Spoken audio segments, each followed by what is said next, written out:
You can raise your little hand if you want to record.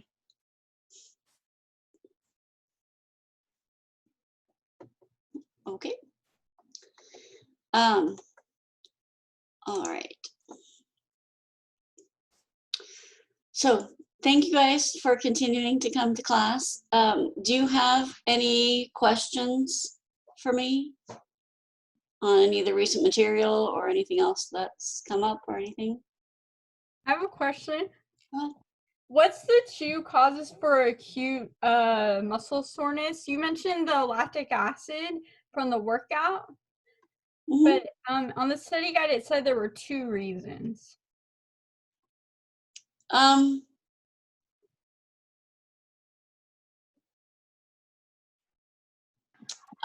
don't remember what the second reason is.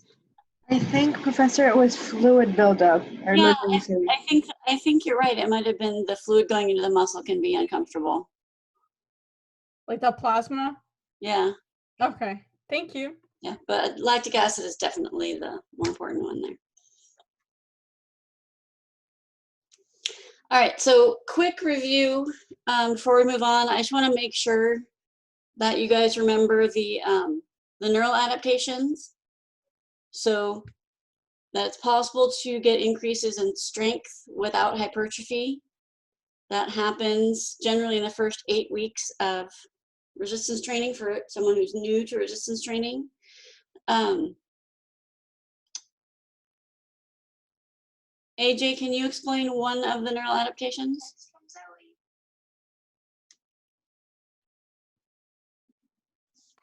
Yeah, is it increased synchronization and recruitment of motor units? Okay. What does that mean? Means that a motor unit, since it's an alpha motor neuron and all the fibers it innervates, it's like more synchronized, or it's easier to recruit the motor units. Is that right? So what does it mean that they're more synchronized?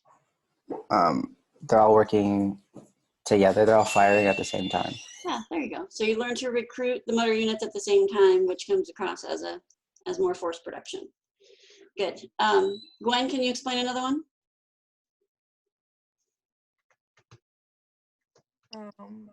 Increased rate coding, which is the speed at which the impulse travels down the alpha motor neuron. It is not the speed with which the impulse travels. Oh, it's a shorter refractory period. That hyperpolarization doesn't last. So it's an increase in frequency. Yeah. The neuron can fire more frequently. Good. Armand, can you explain the third? The third one is disinhibition. And that means that the GTO becomes less sensitive, so you can produce more force. Good. So you're decreasing autogenic inhibition. Good. So then we talked about hypertrophy. So the chronic hypertrophy specifically is due to a combination of 4 things. Nick, can you tell me what those 4 things are? Yeah, one of them is the increased sarcoplasm, which that's how we have an increase of hypertrophy without strength. The most important one is the increase in actin and myosin, which when we have more actin and myosin, they have more cross-bridging, more power strokes, and more strength, force, speed production. There was 4 things you said?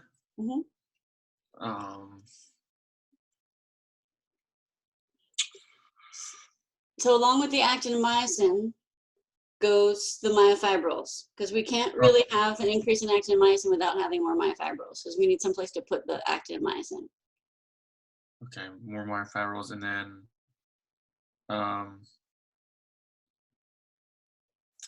increase in connective tissue? Okay. Good. Gwen, do you have a question, or you just wanted to help him finish? Is it possible for the sarcomeres to become denser with more filaments? Yes, so you can get more filaments on the same myofibrils, but you can also add extra Okay. myofibrils. Yeah. So remember that the myofibrils are 3-dimensional. So it's not like we draw them on the board where they're 2-dimensional. They're actually 3-dimensional. Okay. Then we talked about soreness, acute soreness, and delayed onset muscle soreness. And we said that delayed onset muscle soreness, the soreness you feel the day after or 2 days after a workout, is not due to lactic acid. We've described it as a 4-step process. Pam, can you tell me the 4 steps of the process? You don't have to go into detail, just list them. So eccentric overload, muscle damage, inflammatory response, and then repair. Good. Melanie, where is a typical site of damage?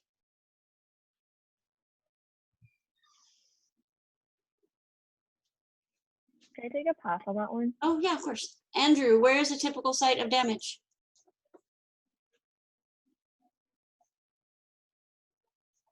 Can I also pass on that one? Mm-hmm. Pauline, where is a typical site of damage? Is it the Z discs? Mm-hmm. And then something else too, right? Yes. Tatiana, where's the other one? I'm not sure, sorry. Rachel? The plasmalemma. The plasmalemma.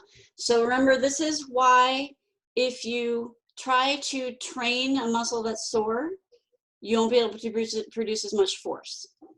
Because if the Z disc is damaged, the sarcomere is less stable because the Z disc supports the actin. So if the sarcomere is less stable, it's going to be harder to power stroke, which means you won't be able to produce as much force. If the plasmalemma is damaged, it interrupts the action potential. The plasmalemma is where the acetylcholine binds to trigger the action potential to cause the release of calcium.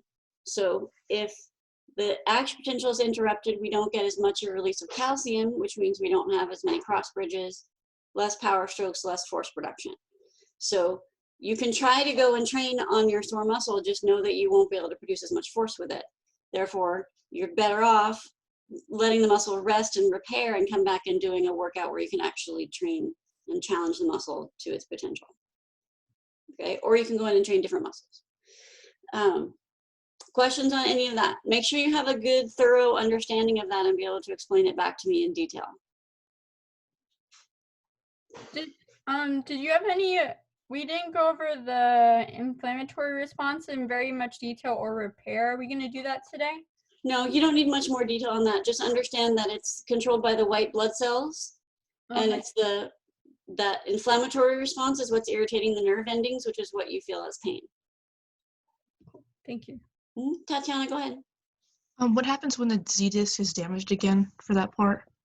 Well, the Z disc supports the actin, so it makes the sarcomere unstable, so it's difficult to power stroke.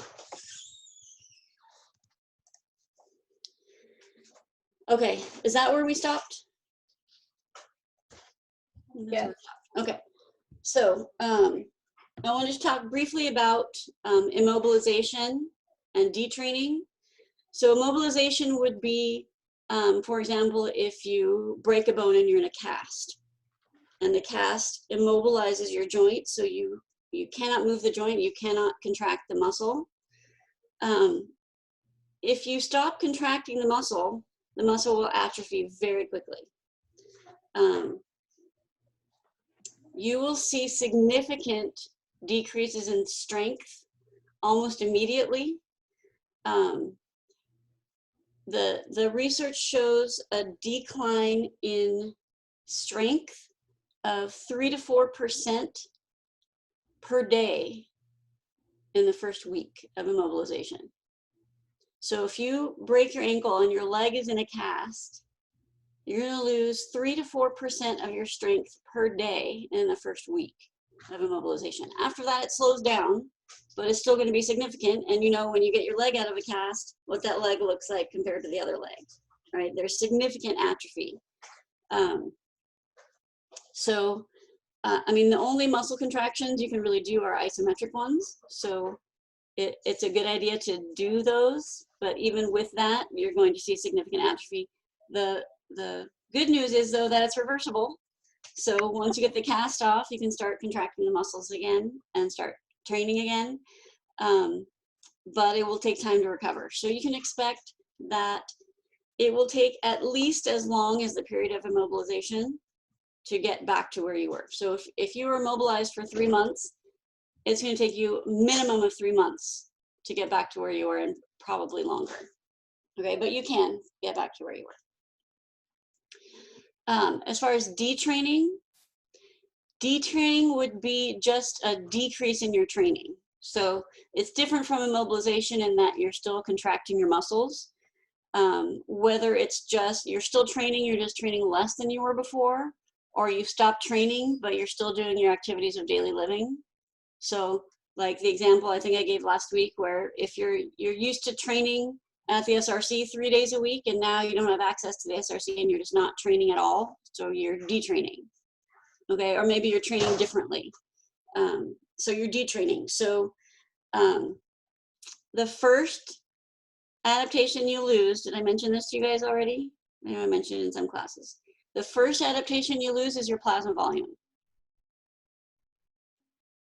So if you normally run several times a week, we know that if you're endurance trained, you have a higher plasma level, and you should be able to explain why. Okay, you normally train several days a week, and then you stop training, or you significantly decrease your training, your plasma level is going to drop. So you're going to notice that if you go back and try to start running again, the first few runs that you do are going to be awful. And you should be able to explain how a decrease in plasma volume would affect your performance and what that feels like. Okay, so your hematocrit might be higher, there's going to be resistance to blood flow. But after a couple of training sessions, your plasma volume will jump back up. So plasma volume is the first adaptation you will see when you start training. If someone starts a training program, specifically endurance training, plasma volume is the first adaptation they'll see. But it's the first adaptation you'll lose if you detrain. But you get it right back when you start training again. Atrophy takes longer. Okay, you're not going to see significant atrophy if you're still doing a little bit of training.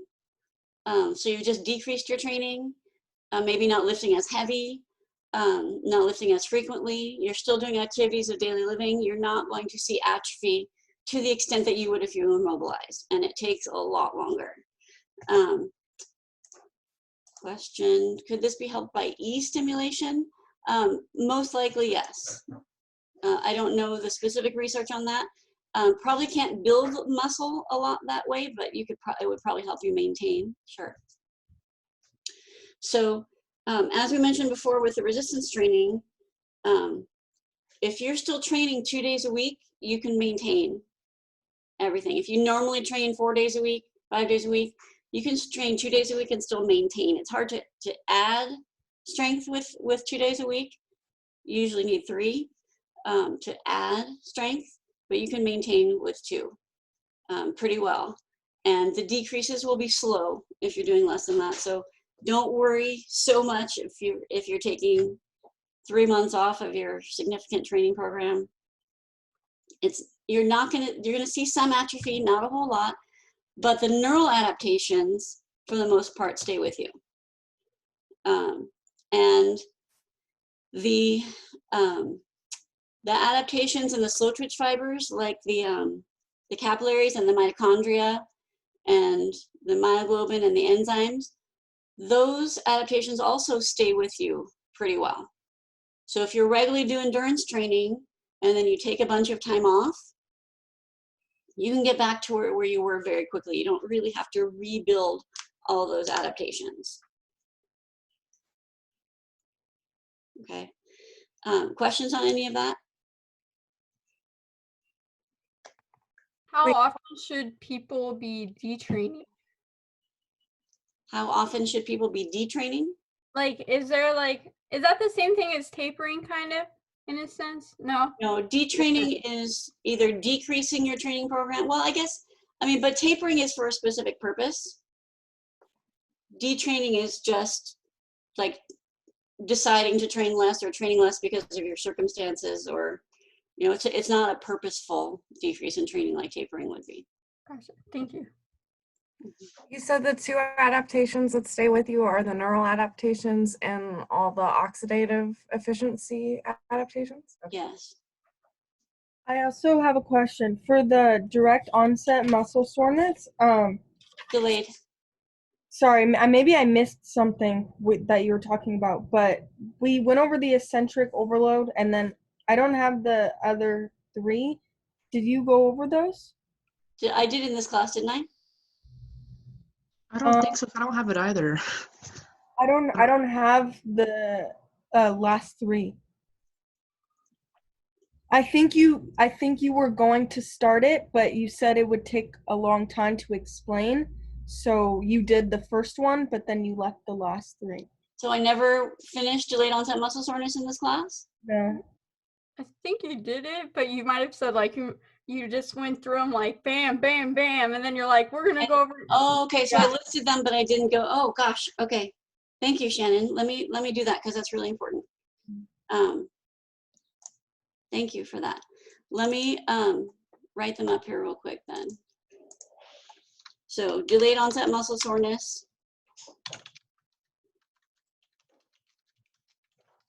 Did I talk about the eccentric overload and the negative training? Yes. Okay.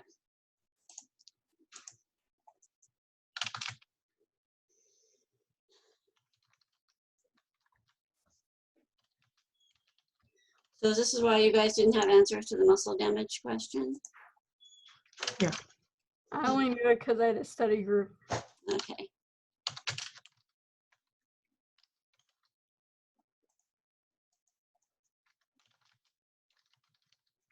Okay, so the eccentric overload, we talked about challenging the muscle during the eccentric movement, which means you have to lift heavy because you're stronger eccentrically than you are concentrically. So you have to be lifting heavy in order for this to occur. It doesn't have to be negative training, but negative training is a very effective way to achieve this. So the muscle damage is either in the Z disc, usually the Z disc or the plasmalemma. So the Z disc is what supports the actin and the sarcomere.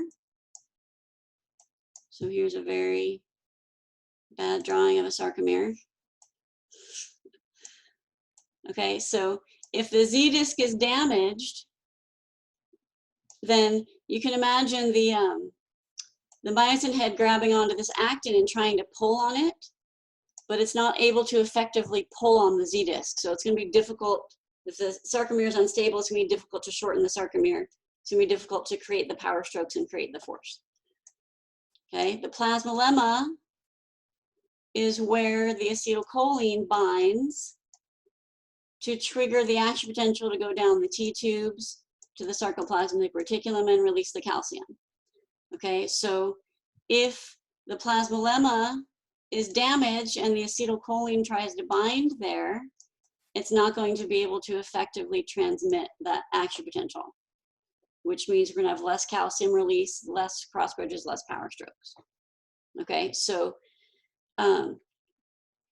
so if you do your training, let's say the example we gave last time, you're doing the 100-pound bench press, 10 reps, and you're able to do that, and you're sore the next day, and you go back and try to do that same workout again, you won't be able to lift the same amount of weight with a sore muscle because the damage is preventing you from producing the same amount of force. So it's not dangerous to do that. It's just not going to be an effective workout because you won't be able to produce enough force to challenge the muscle. So better to just let it go through this repair process. Okay, the inflammatory response is white blood cells coming into the area. They clear out the debris from the damaged areas, and that irritates the nerve endings, which is what you feel as pain, is this inflammatory response. But those white blood cells are also repairing the muscle. So when you repair the muscle, you repair it to be stronger than it was before. This is where you're building actin and myosin. So just like when you break a bone and it repairs itself to be stronger than it was before, the muscle also repairs itself to be stronger than it was before. So this process can be part of the hypertrophy process. There are other ways to get hypertrophy, but this is definitely one pathway to hypertrophy through this repair process. Okay, so if you take anti-inflammatories, ibuprofen, like Motrin, Advil, something like that, because you're in pain from this muscle soreness, you take anti-inflammatories, it dulls this inflammatory response, which dulls the repair process, which research has shown will decrease the hypertrophy response. And Dr. Nicole goes into detail on that in 446. But if you're trying to get the hypertrophy response, you don't want to avoid the soreness. You want to achieve the soreness, and you want to allow the inflammatory response to go through this repair process. Okay, athletes a lot of the times will take the anti-inflammatories so that they can compete, even when they're sore, but that's not a great idea. First of all, because if you're dulling the pain, you could end up injuring yourself, because the pain is your body telling you something that you need to stop, and you dull that pain and you go anyway, there's a chance of getting injured. But athletes don't care about that. Athletes want to compete at all costs, so they do it anyway. But you shouldn't, if you're an athlete and you have a competition coming up, you shouldn't be training heavy enough to make yourself sore, because that's going to decrease your force production, which is going to limit your performance. So you shouldn't be training heavy within several days of a competition event. Pauline, go ahead. So is this why people say it's good to break your muscles? Is this what they mean? Like to repair it, to build it stronger? Sure. I mean, I've never heard it referred to as breaking your muscles. I've heard that a lot. But yes, soreness, you have to kind of shift your mind that you don't want to avoid soreness. Soreness to me is an achievement. It means you did a workout that's gonna cause a change. Yeah, it's part of the hypertrophy process. Okay. Yeah, it's more likely to happen in beginners though. Someone who does a lot of resistance training doesn't get sore very often. They can still get hypertrophy by triggering other pathways, but they're less likely to go through the delayed onset muscle soreness unless they do a workout that's different from what they normally do. Also, I just want to quickly mention heat versus ice. If you're sore, are you going to ice it or are you going to heat it? Heat. Rachel says heat. Yeah. Heat. Heat, why? Ice reduces inflammation. Ice reduces inflammation. So ice is good if you've injured yourself. Right now, in the moment, when you just injure yourself, you want to put ice on it to reduce the swelling. But for something like muscle soreness, reducing the blood flow to the area is going to slow down the process. So ice is generally used for immediate reduction of pain. It's like a numbing effect, which is good in the moment of an injury. But for something like this, it's going to decrease the blood flow, which is going to slow down the inflammatory and repair process. So heat will increase blood flow. Heat, massage, self-myofascial release, the rolling, all of that will increase blood flow, which will speed up the repair process.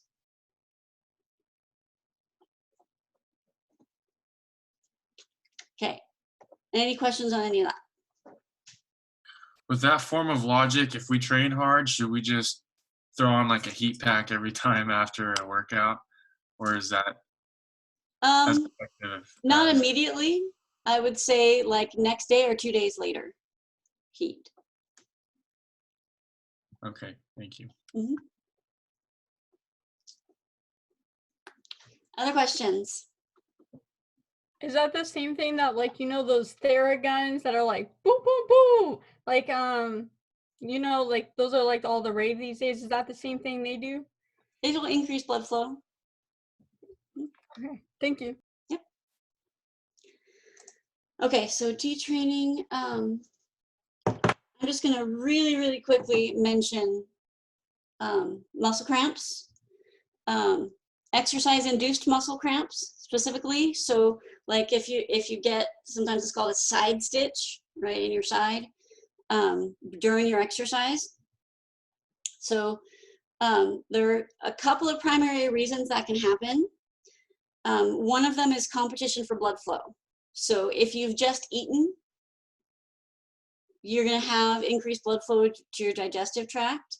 And then if you're trying to exercise, you're going to have increased blood flow to your exercising muscles, and you can't have vasodilation in both areas. You won't get enough oxygen for either one. So that ends up in a cramp because you're not getting enough oxygen to your digestive system. So if that happens, you basically have to wait, and you can't exercise in that moment because you need to finish digesting. So, and then next, so this happens all the time when I used to train the kids, and the kids would pull up on the track with a cramp. First thing I ask them is, did you just eat? And if they say, well, yeah, my mom stopped it in and out on the way to practice, I say, okay, well, just walk for now, and then next time try not to eat a big meal right before you come to practice. Okay, because there's nothing I can do to get the blood flow away from your digestion. So you just have to stop the exercise at that point. If they say, no, that's not the issue, I didn't just have a big meal, then it's usually a breathing issue. Again, it's a lack of oxygen. So either way, it's a lack of oxygen. It's just a different cause. So if you're not getting enough oxygen to your diaphragm, you're not breathing correctly, that can also cause that pain right there, in which case you need to change your breathing pattern. So it could involve decreasing your intensity. You might need to decrease your intensity while you improve your breathing pattern until the cramp goes away, and then you can go back. So usually in that case, I would tell the person to slow down or walk, take a few deep breaths. I usually tell them to take 20 steps or something like that, just so they have a limit, and by then the cramp should be gone, they can start running again, because especially with the kids, if I tell them to walk, they'll just walk the rest of practice. So I give them a limit, take 20 steps or take 20 deep breaths, and then they should be able to continue. But they might need to slow down a little bit. Okay, those are the major causes of exercise-induced muscle cramps. Okay, so the last thing I want to talk about is weight control, which is outside the scope of this class, but I like to spend some time on it because it's very practical and it's very, very important. And you guys, especially when you have a degree in kinesiology, you probably already have people coming to you for advice. And even more so when you finish your degree, you're gonna have people coming to you for advice. And I wanna make sure you have a good, solid answer for people. People will come to you asking to lose weight. What do I need to do? And so it's important to understand the calorie balance. A lot of people are advocating, I mean, there's always diets that are out, and you know, from year to year, the diets that are out change. And the thing is that the diets are effective, but, and that's why they make so much money, because they're effective. The problem is that they're intended to be short-term. So the people who go on these diets will tend to lose weight while they're on the diet, and then they stop the diet, and then they gain the weight back. And so we need to be working towards a more long-term healthy solution as opposed to short-term solutions that are, the whole point of the short-term solutions is they make the people who are selling them a lot of money. It's a multi-billion-dollar industry. So they're taking advantage of the fact that, yeah, I can help you lose weight, a lot of weight really fast, and I can make a ton of money off of it. And then you're gonna leave my program and I don't care what happens to you because I've got someone else coming in and I'm gonna make a ton of money off of it. Okay, so our focus as people working in kinesiology for the benefit of the people who are trying to lose weight need to help them do it in a healthier, more long-term way. It's not as fast, but it's long-term and it's healthier. Okay, so I want to spend a little bit of time on that. Do you guys know how many calories are in a pound of fat? 3,500. 3,500 calories in a pound of fat. So weight loss is a calorie balance, calories in versus calories out. Okay, if you are taking in more calories than you're burning, you're going to gain weight. If you're burning more calories than you're taking in, you're going to lose weight. Okay, it's a very simple balance. So if 3,500 calories to a pound of fat means if you have a 3,500 calorie deficit, if you spread that out over a week, that's 500 calories a day. Okay, a 500 calorie a day deficit over the period of a week would be theoretically a pound of fat lost. Okay, so I'm gonna put my whiteboard up real quick. So if you think about that, to get a 500 calorie deficit per day,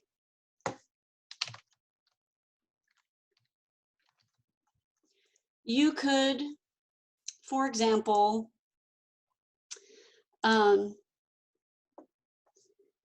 have a small soda instead of a large soda.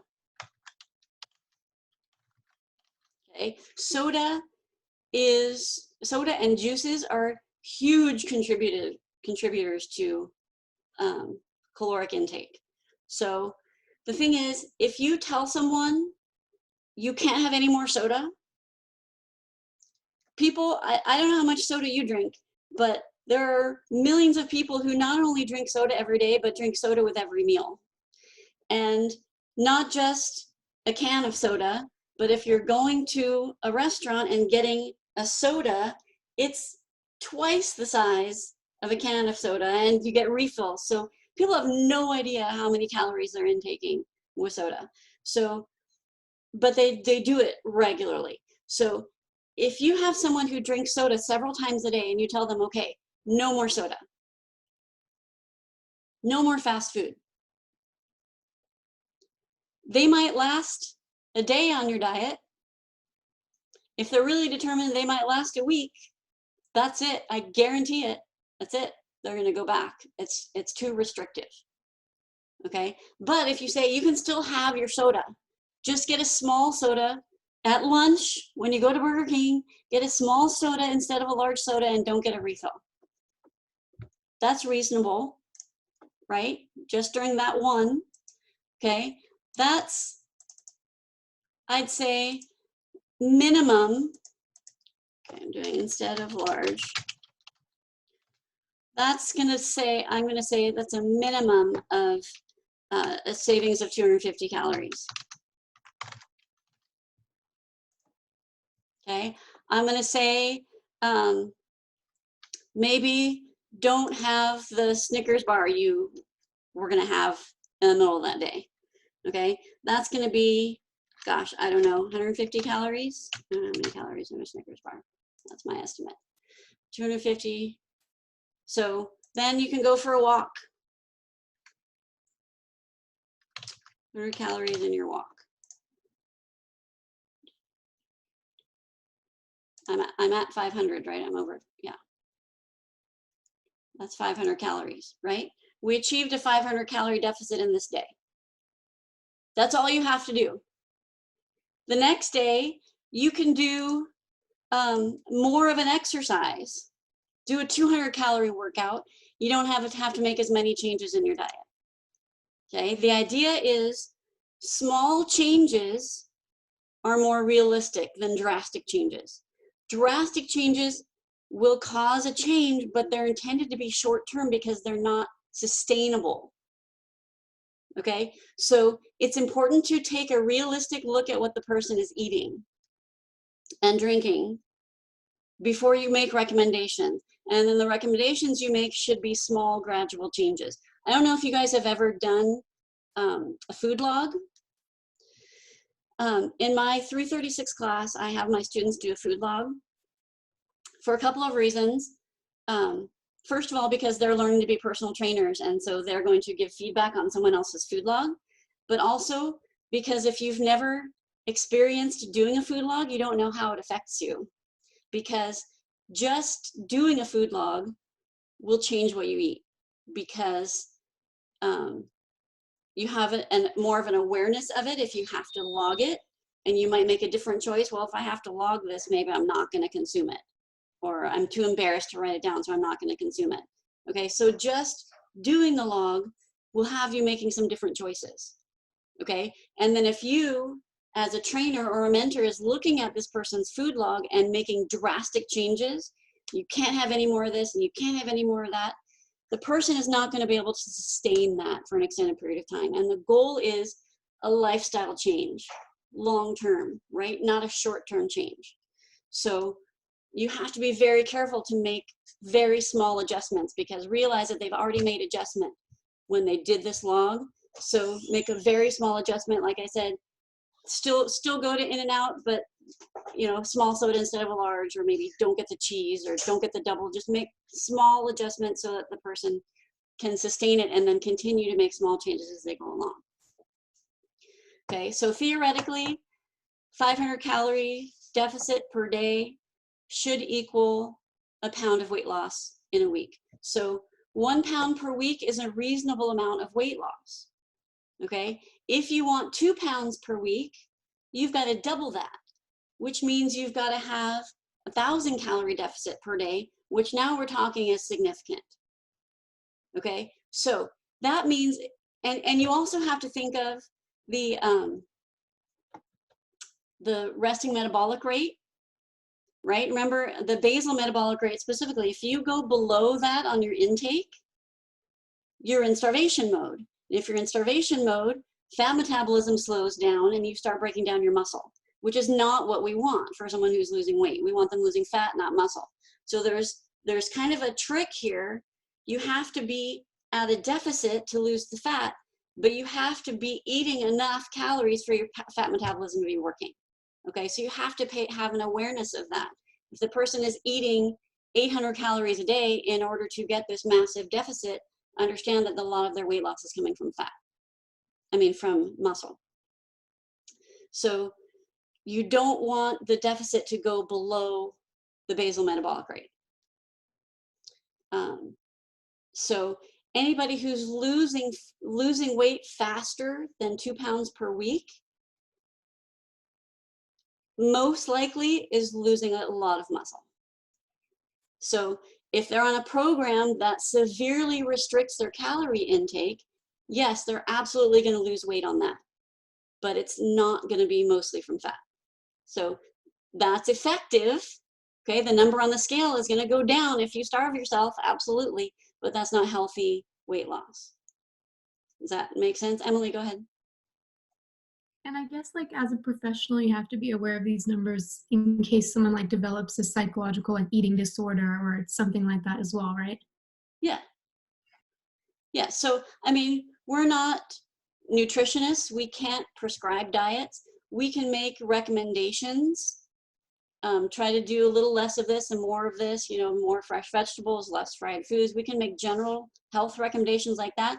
We cannot prescribe diets, telling somebody this is exactly what you should eat every day. We can't do that. But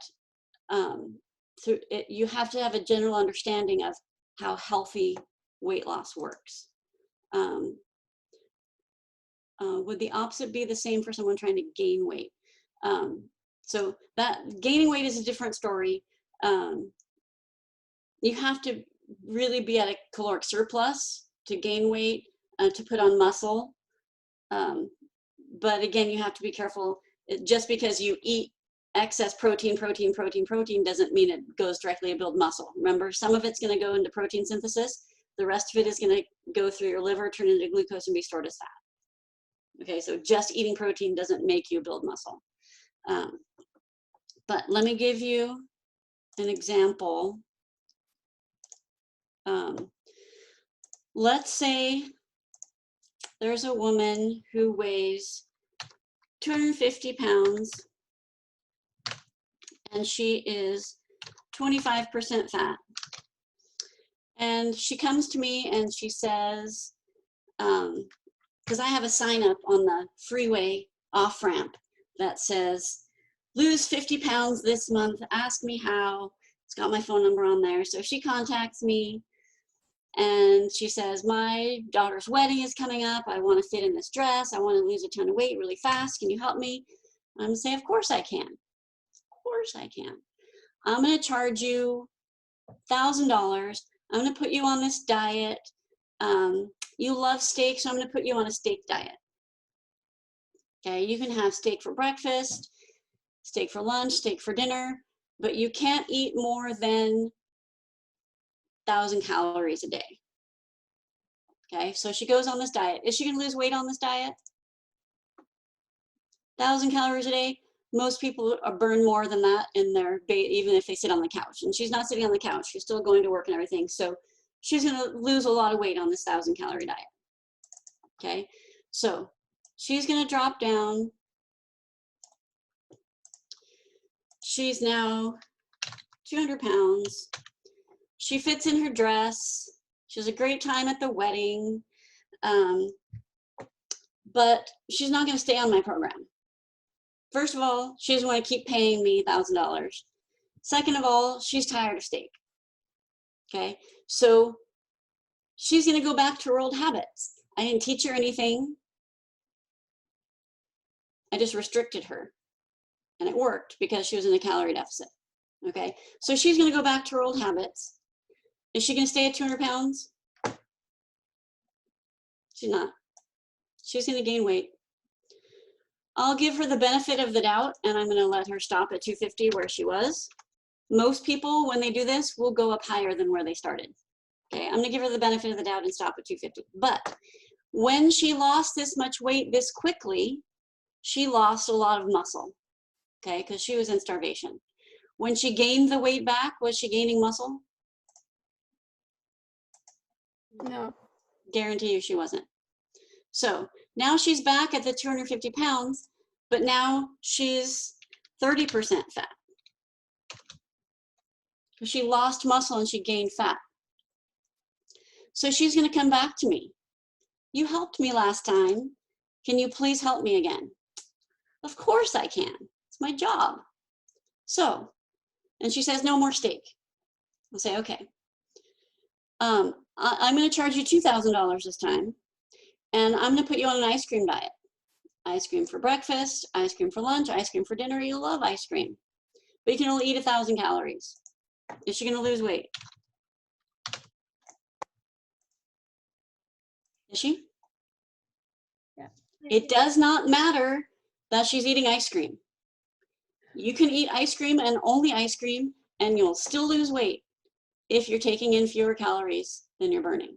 It does not make any difference where the calories are coming from. Steak, ice cream, carrots, pineapple, it makes zero difference in weight loss where the calories are coming from. What matters is the balance, intake versus output, okay? So weight loss and nutrition are two different topics, okay? Right now I'm only talking about weight loss. I'm not talking about nutrition, okay? So you can be on an ice cream diet, you can be on a steak diet, and you can lose weight, which is why all those diets work. Keto works. Paleo works because the calories are restricted. Intermittent fasting works because the calories are restricted. It doesn't matter what the calories are coming from. Okay, so I'm going to put her on an ice cream diet, 1,000 calories a day. She's going to lose weight. She's going to get back to 200 pounds. She's going to quit because she can't afford to keep paying me and because she doesn't want to just eat ice cream anymore. Is she going to stay at 200 pounds? No, she's going to go back to her old habits. I didn't teach her anything. I didn't change her lifestyle. She doesn't know any different. She's going to go back to her old habits. She's going to gain weight. Okay, I'll let her stop at 250, although in real life, generally she'll go higher. Okay, when she lost the weight, she lost a lot of muscle because she was on an extremely low calorie diet. Doesn't matter that it was ice cream, 1,000 calories a day, starvation for most people. Okay, so she lost a lot of muscle. What she gained back was not muscle. She's back at 250. Now she's at 35% fat. Do you see a pattern here?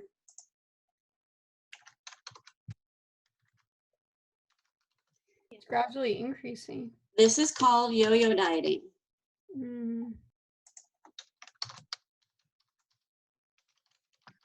And this isn't including any kind of exercise? No, all I did was restrict her calories. You don't need exercise to lose weight. You don't need exercise to lose weight. You just have to restrict your calories.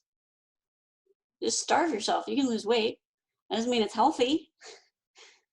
Okay, so our job, we can, with our knowledge, make a ton of money doing this to people. This is a multi-billion-dollar industry because people would rather have a short-term, strict diet and lose weight, lose a lot of weight really fast. That's what people want, and they will pay a ton of money for it. Multi-billion-dollar industry. So you could take your knowledge and you could go create a diet and write a book and sell it and do this to people. But that's not good for this person. This person would have been better off staying where she was to begin with. 25% fat is much better. 35% fat puts her at all kinds of risk. Okay, she would have been better off staying where she was. Tatiana, you have a question? Yeah, she was losing mostly muscle in that example though, right? Yeah. Okay, So yeah. what I said was if you're losing weight faster than about 2 pounds a week, most likely you're losing muscle because you can't lose fat faster than that. It's not reasonable to have more of a deficit than 1,000 calorie a day deficit and still be above your basal metabolic rate. So if your deficit is that large, you're probably in starvation, which means you're probably losing muscle. So this person realized that this yo-yo dieting was very, very damaging and unhealthy to her. So instead of coming back to me, she's going to hire you because you're a much better trainer than I am. And you're going to say, yes, I can help you, but here's what we're going to do. I'm going to take you to the grocery store. I'm going to show you how to choose fresh foods over processed foods. I might show you how to cook a few meals at home so you don't go out to fast food as much. I might help clear out your cabinets of all the junk food. I might have you do a food log and show you how to make some small minor adjustments to your everyday habits. And I'm going to start you on an exercise program. So what's going to happen is she's going to lose weight, but instead of being this rapid muscle loss, she's going to have a gradual decrease. Okay, so she's going to reach that same goal, but it's going to take a lot longer than these short-term rapid weight loss diets do. She'll eventually get there. And when she gets there, she can now maintain that. She can stay there because you've changed her habits. Okay, you've shifted her lifestyle so she's making healthier choices every day and she's being more active. Okay, that's something that she can maintain. Or if she wants to, she can continue losing and go to a lower weight if she chooses to, because she knows how to make those adjustments. Okay, also these habits that you've helped her create are going to affect her entire family, right? The people she lives with are going to end up eating healthier and hopefully moving more. Okay, so when you have this effect on people, you have this effect on families, you have this effect on communities. This is where you start making a difference with your knowledge. Okay, as for the people in the community as opposed to just for yourself. Because you could create programs that benefit you monetarily and sacrifice the health of the actual people that you're supposed to be helping. Right? So this is what I'm encouraging you to do, is to take your knowledge and use it to actually help people and families and communities and yourself and your friends and your family, as opposed to promoting fad diets that work in the short term but end up damaging people in the long term. Does that make sense? So I'm not saying that all these fad diets don't work. Like I said, keto can work, Atkins can work, paleo can work, intermittent fasting can work, but they're severe. and they work because of caloric limitation, severe caloric limitation, and they're supposed to be short-term. They're not intended to be long-term diets. Okay, so the word diet, it's supposed to refer to your intake, your general intake, but the way we tend to use the word is as a restriction.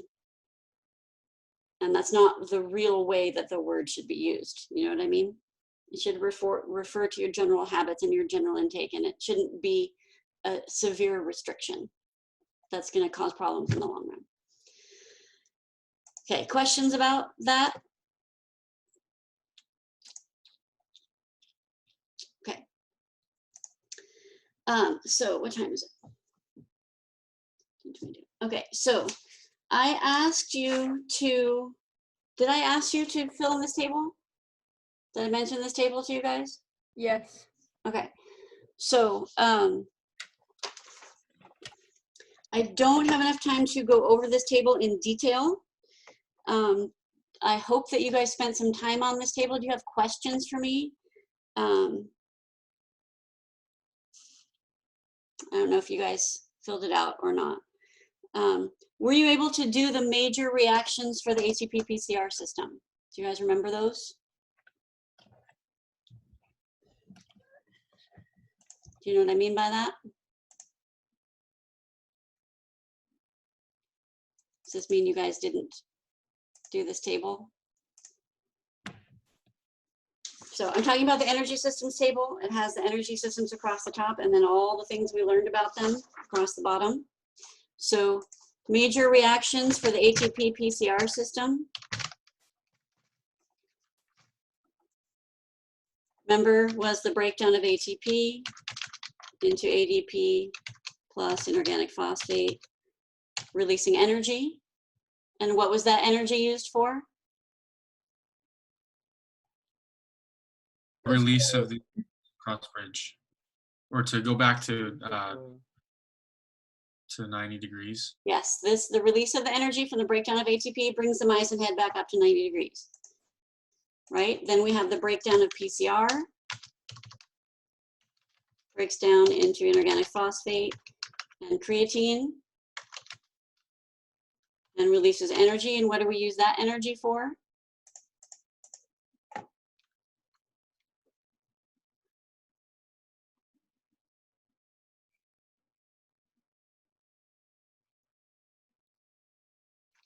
What do we use the energy from PCR breakdown for?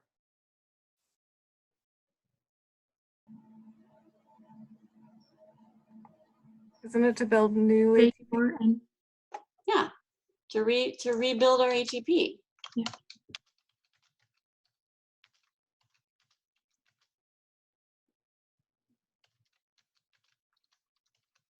Remember that? So we break down the ATP. We use that for our muscle contraction. We break down our PCR. We sacrifice our PCR to get energy to rebuild our ATP, and that's our phosphorylation. Okay, when we run out of PCR after about 10 seconds, this system is done. We also have another reaction here.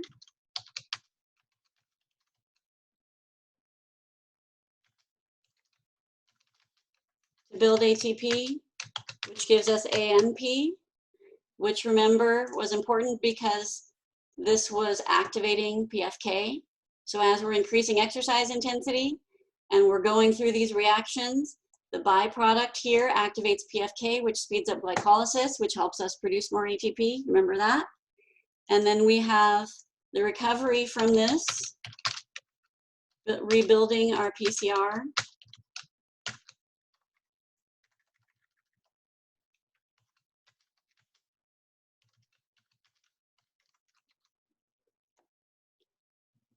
Where does this energy come from?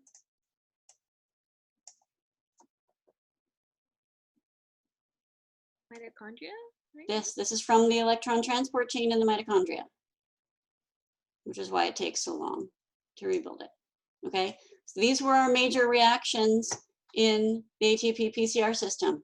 What is the enzyme that goes here for the breakdown of ATP? ATPase. Okay. What goes here for the breakdown of PCR? Creatine kinase. Okay. What goes here for phosphorylation? ATP synthase.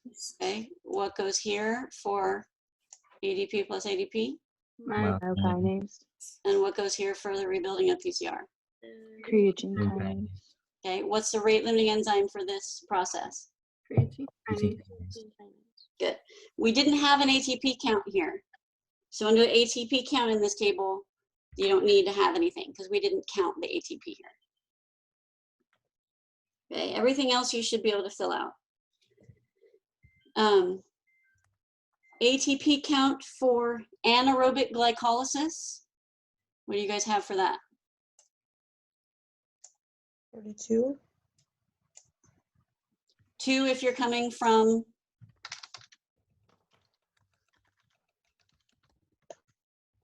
If you're coming from the blood glucose. okay.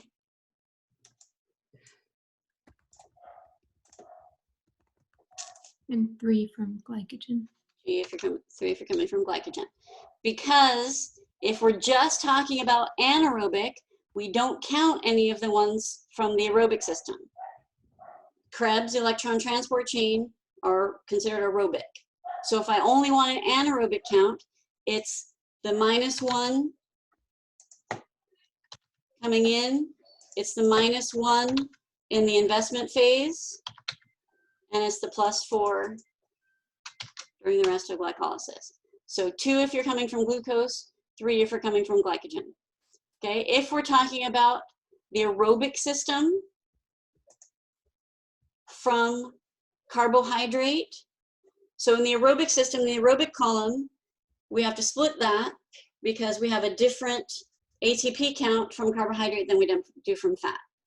Okay, so what's the aerobic count for ATP if we're talking about carbohydrate?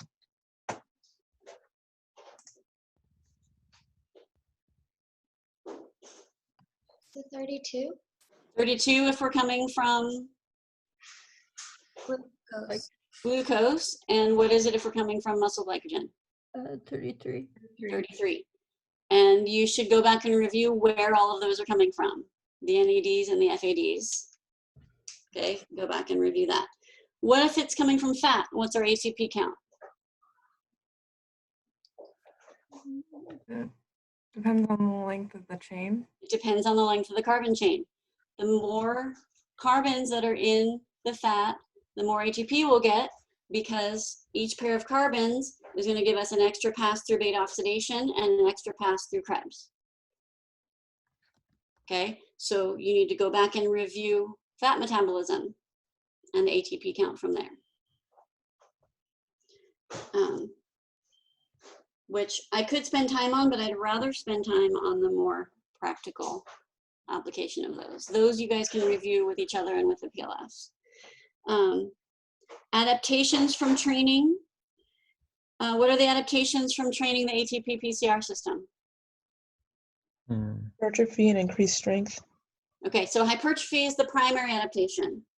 Strength, speed, and power are secondary. Okay, adaptations training glycolysis.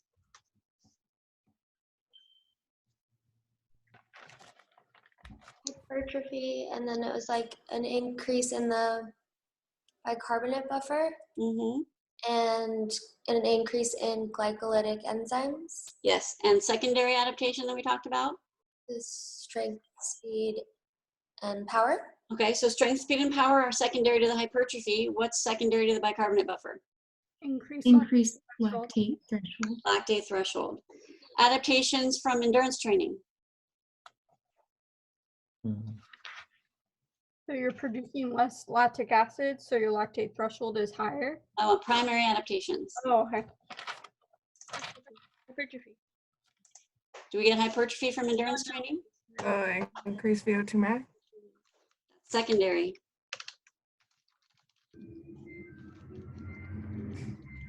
Primary adaptations. Oh, the 4 sisters. Okay, name them please. Capillary density, enzymes, myoglobin. And mitochondria. Size number.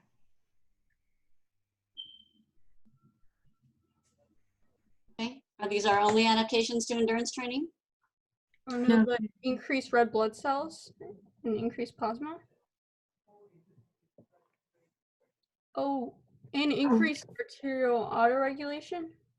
LVID and left ventricular hypertrophy.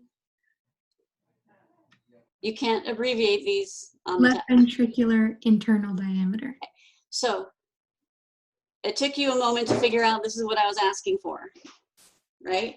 I might not say, in fact, I probably will not say, list the 9 adaptations to endurance training, which is a trigger in your brain that's connected to these, okay? But we've now talked about adaptations to training in each of the systems. This is what we listed as our primary adaptations to training in this system, okay? What are some secondary adaptations? Increased AVO2 difference max. Okay, due to what?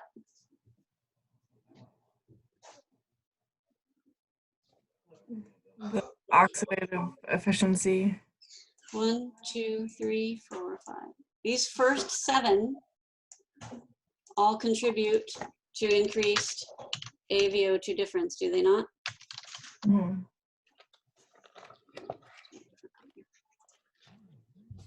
What other secondary adaptations do we have here?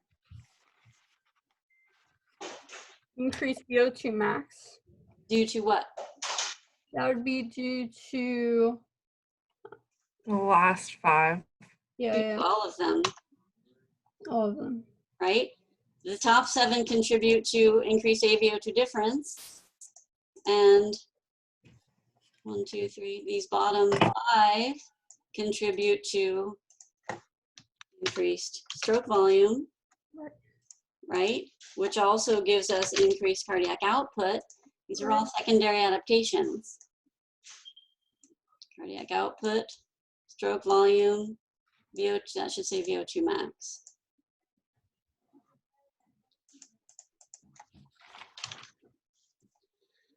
VO2 difference. What else?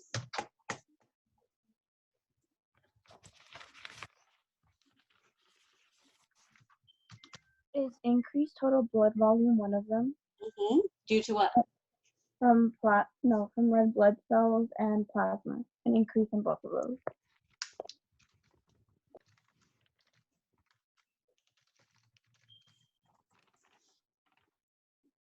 There are a ton of things we could put on here. There's one more major one I'm looking for, but there are a bunch of smaller ones we could put. Increased lactate threshold. Yeah. Yes, due to what? That would be the 4 sisters, but primarily mitochondrial availability.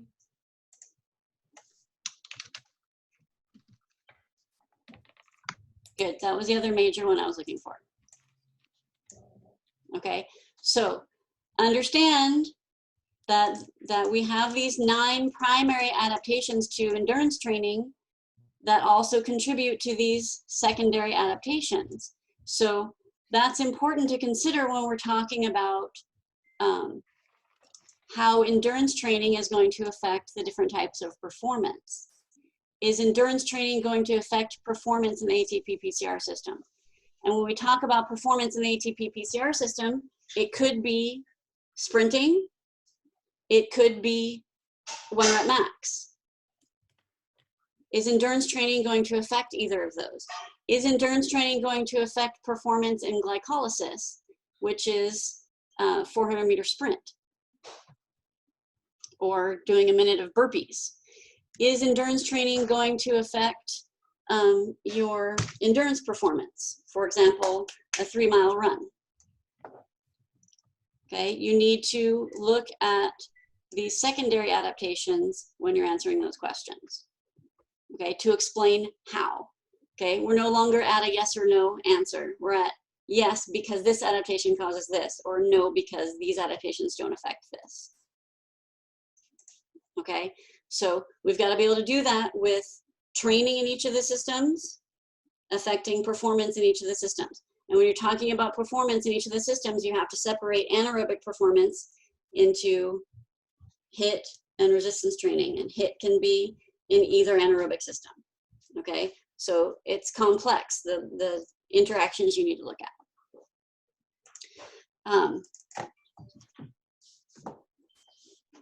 Okay, so on this table, is there anything else you want to ask me about on this table? It would be easier if you had already filled out this table. Major reactions, duration, enzymes. You should be able to give me examples of training in each system and be able to recognize if I give you an example of training, which system is it in. Because I'm not likely to ask you, if the person is training in glycolysis, will it affect performance in the ATP PCR system? I'm more likely to say, if this person is doing 10-second sprints, repeats with 20 seconds rest in between, is it going to affect their 100-meter sprint performance? So in order to answer that question, you have to know what system they're training and what system they're performing in, right? And then know the adaptations to their training and how it's going to affect their performance. Does that make sense? So those are both the same question, but one is asking it in a more applied way, which is what I'm more likely to do. Did you follow all that? Okay, so you need to be able to give me an example of how you'd set up training in a specific system, or identify which system is being trained if I give you an example. So that you can answer training questions, so that you can answer fatigue questions. Okay, so I could give you the same example. This person is doing 10-second sprint repeats with 20 seconds of rest in between. What are their primary causes of fatigue? In order to answer that question, you need to identify which system they're training in, right? And explain in detail the causes of their fatigue. Questions on that? So the cumulative aspect of the final is basically applying everything into answering one big question. Mm-hmm. Okay, cool. So within this, you can apply the crossover concept, you can apply RAR, you can apply, I want you to apply the hydrogen, all the fatigue, and we're gonna get more into integrating information. So let me do this. We have the ATP PCR system. We have glycolysis, and we have aerobic systems, which include Krebs, electron transport chain, and beta oxidation, right? So we can draw a line here because these two systems are anaerobic.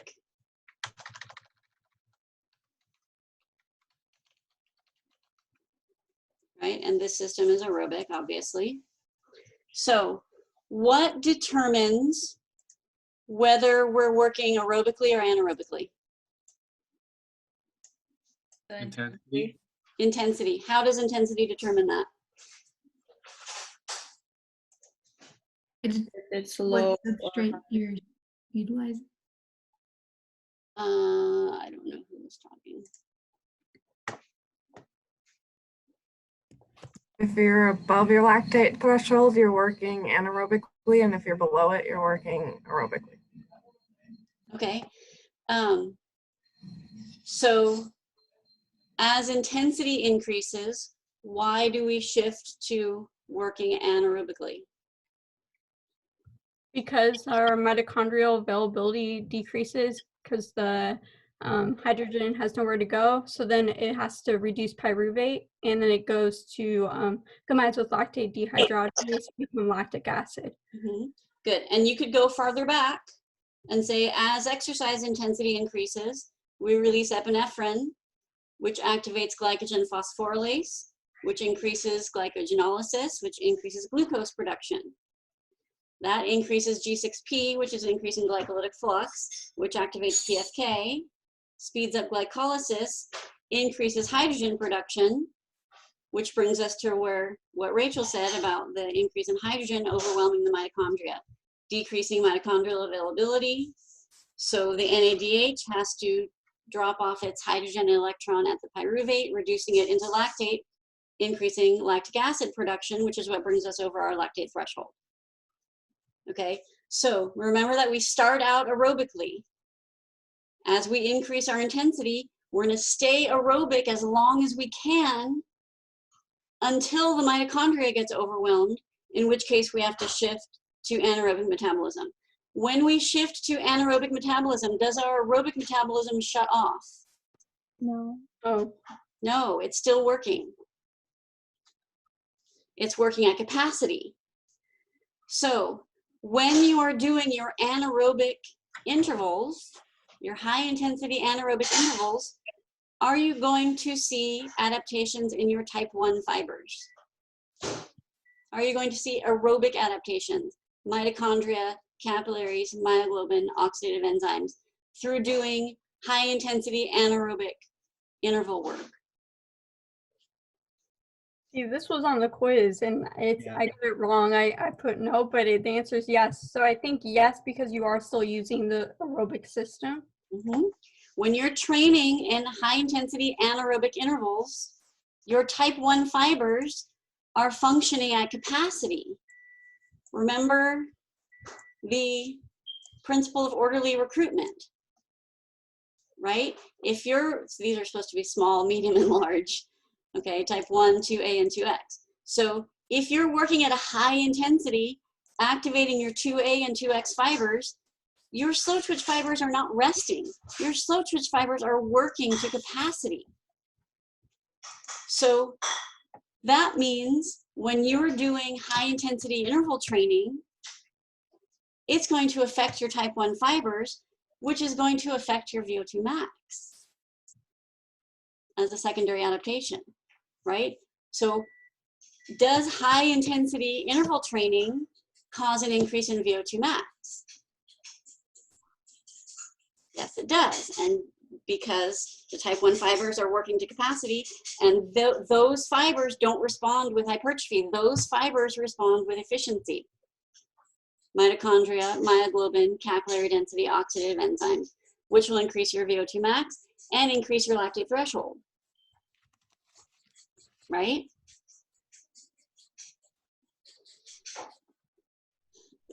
So will high intensity interval training affect your performance in your aerobic system? Will it affect your 3-mile run?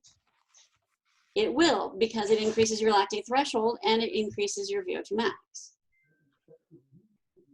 Right? Okay. On the study guide, I mentioned fiber type alteration. That means changing from one fiber type to another, changing from fast twitch to slow twitch and slow twitch to fast twitch, which generally, when I was in school, they said you can't do. Now the research is starting to say you can. So I'm not going to ask you about that because I'm not teaching that new research showing that you can switch back and forth. Dr. Nicole goes into that in 446, so I'm not going to ask you about that. But back to this, so intensity determines whether we're working aerobically or anaerobically, right? Starting at the lower intensities, we're aerobic, we stay aerobic as long as we can, and then we shift into incorporating our anaerobic system. Does not mean our aerobic system is shut off. It's still working, but we start adding an anaerobic component to it. So if we're working anaerobically, what determines which system we're in between these two anaerobic systems? Or duration? Okay, duration meaning if it's less than 10 seconds, we're in ATP PCR? Yeah, like either if your rest is too short or if your duration of work is too long, like longer than 10 to 15 seconds. Because if you only rest like for like 1 minute, then you're gonna go into glycolysis.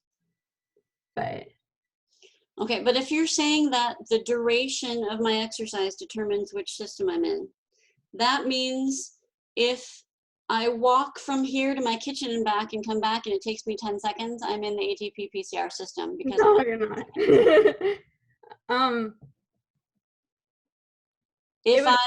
If I'm bench pressing and I only do 2 reps, I'm in the ATP PCR system because I only did 2 reps. Is that true even if I only have 5-pound dumbbells?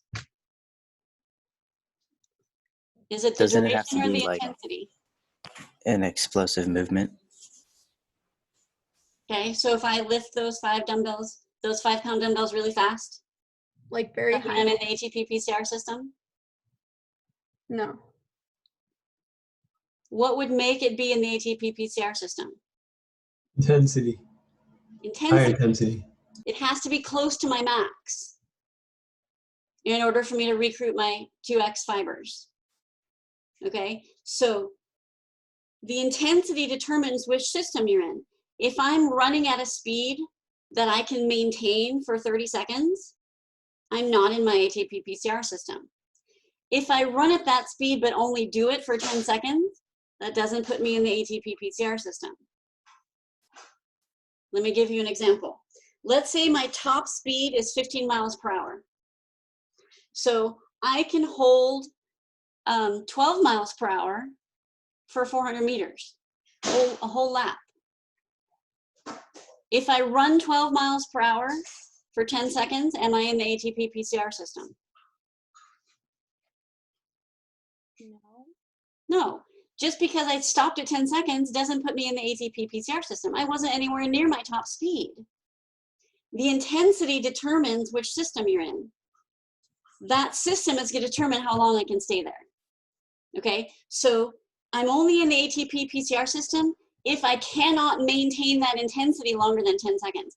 If I choose to stop at 10 seconds, I was not in the ATP PCR system. If I fail at 10 seconds, I was in the ATP PCR system. Okay, so we can apply that to the resistance training as well. If I can bench press 200 pounds once, I can bench press 100 pounds 20 times.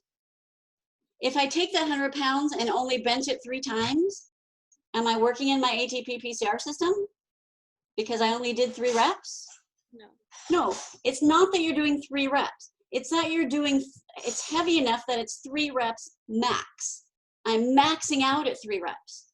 It's my intensity that puts me in that system, not the fact that I'm only doing 3 reps.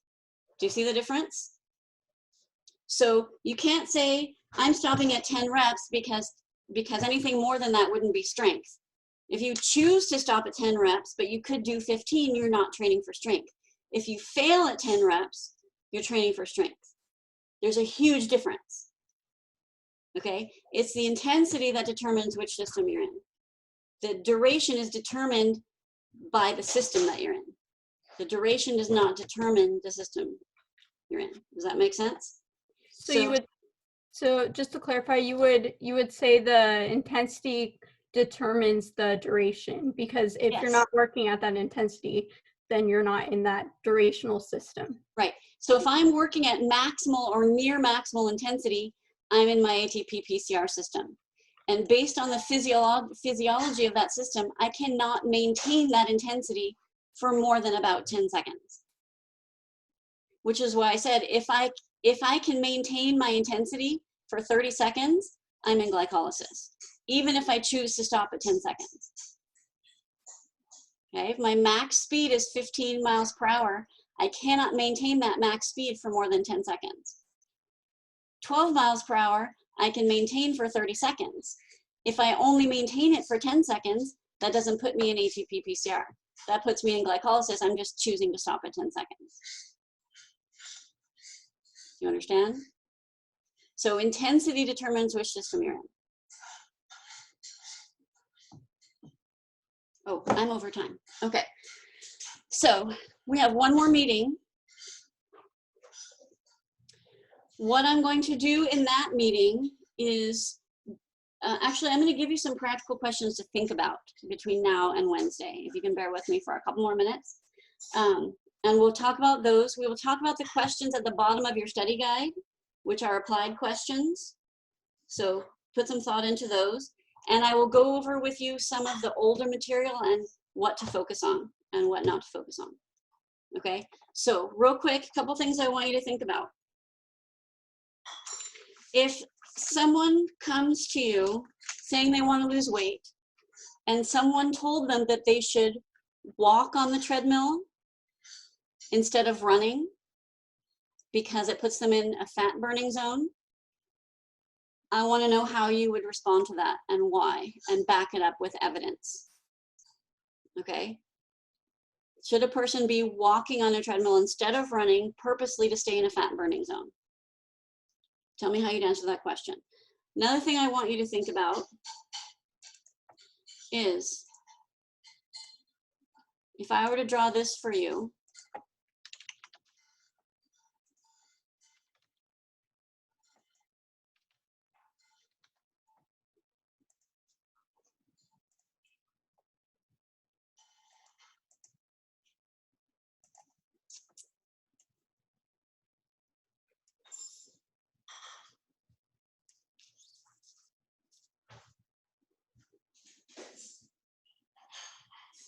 oops, that was supposed to, those are all supposed to look the same.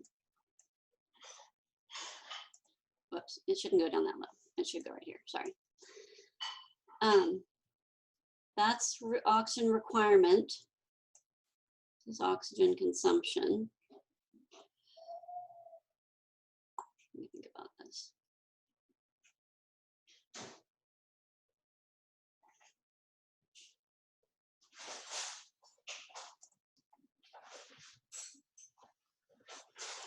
Tell me what this means. What's happening? What is the person doing? And explain to me what's happening with their requirement and their consumption. Okay, the pink one is requirement, the blue one is consumption. Describe to me a workout that could cause this and what's happening. All right, do you need that up longer? Sorry. Another thing I want you to think about is, if a person is playing volleyball, high-level competitive volleyball, what metabolic systems are they using?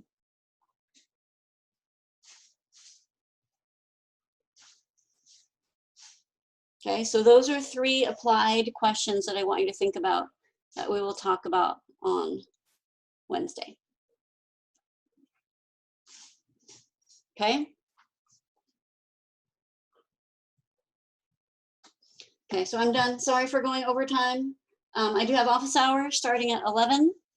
If you want to come back for that, or go to your workshops, or you can email me, or you can come to office hours on Wednesday. The chapter 11 quiz, did it close this morning? I'll reopen it. I'll reopen it if you missed it. It's not a problem.